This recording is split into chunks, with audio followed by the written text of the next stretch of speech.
Dawie, thanks very much indeed for joining us. Always good to talk to you. Always nice talking to you. Good morning. All right, so Dawie, what's your initial reaction to the DA's assertion about the BEE in its current form, and uh, what they're proposing as a way forward? Yeah, well, I think it's a step in the right direction, but not good enough. And I will tell you why I say so. But perhaps, if I may, we can maybe just let me just make a comment about what we have currently in terms of BEE in South Africa. And I know we call it BEE or many B's and a couple of E's, but that's not what we have in South Africa. Because if you look at things like, for example, the levels of crime, the levels of malnutrition, the quality of education, and the quality of health services, the access to electricity, how dirty the environment is, the functionalities of the local authorities, all those sort of things are all absolutely horrible in South Africa. And it's mostly black people that is suffering because of that.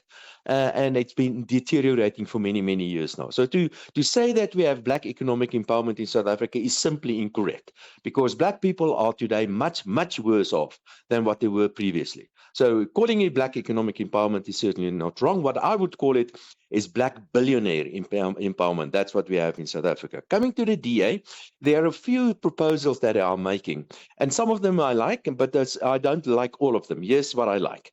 The part that I like about their proposals is that race is not going to play a role anymore. Yes, that's a good thing. Another one is political affiliation is not going to play a role. That's a good thing. I like that. And also, very, very importantly, is that it's the bang for your buck.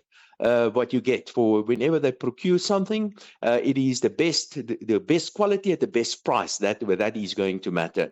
That is important, but, and this is the part that I don't like. According to the proposals of the DA, approximately 20% of procurement, or a weight of 20%, will be allocated to your contribution to society.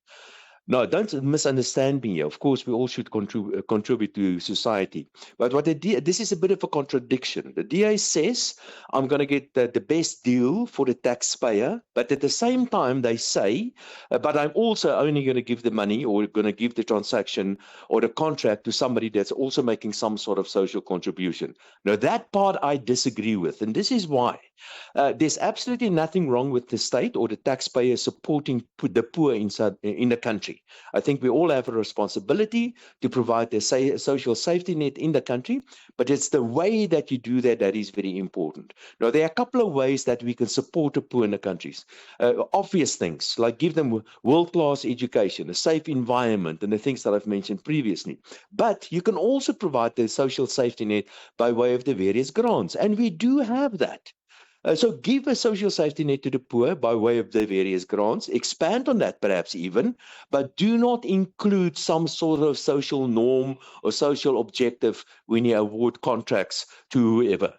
Only use buck for your bang for your buck criteria, and that's all that matters. So that's a point of criticism that I have against the DA. And again, do not have anything against somebody making some sort of contribution to society. We all do. But I believe that the best way that you can really contribute to the society is by growing the economy as effectively and as efficiently as possible and as fast as possible. And that will eventually lead to the alleviation of poverty and more job creation and stuff like that. So it's certainly a step in the right direction. But I'm afraid, the politicians always try to include some sort of social or political or whatever objective whenever they propose their policies. And this is another example of that, but certainly much better than what we have currently. All right, you're an economist, one who understands business and what this country needs in terms of growth. Um, i- what kind of legislation? In fact, let me start with: has the current legislation inhibited investment? And will this new legislation encourage investment, or is there something in between the two? Well, it's certainly in the current legislation that we have, the rules that we have in terms of BEE is a huge drag on economic growth. I can promise you that. I speak to business people, international people all the time, journalists as well, all the time, and it's becoming more of an issue. So this has not been a solution. This has not been good for South Africa. The proposals of the DA, like I've said, is likely to be a move in the right direction. But like I've also said, I don't think it's enough. We need more to do that. There's nothing wrong to provide a social safety net, and let us do that.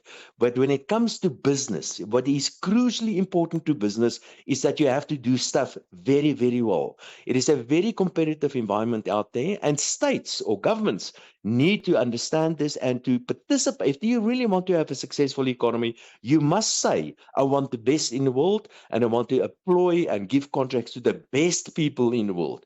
And of course, you can use the budget to provide for the poor, for example, but you cannot mix the two. You cannot say, listen, I'm going to give it to the best guy, but at the same time, I'm only going to give it to the guy that employs X number of people or women or whatever the case may be. That is a contradiction. Dawie, we're going to have to leave it there, but thank you very, very much indeed for giving us some insights on this controversial proposal. And let's see where we go. But thanks so much for your thoughts. My pleasure. Thank you, Peter. Thank you. That's Dawie Roodt, who's a founder, director, and chief economist at the Efficient Group, giving us his thoughts on the Democratic Alliance's Inclusion for All bill, which they hope will replace the current BEE framework. Hi there. Do you want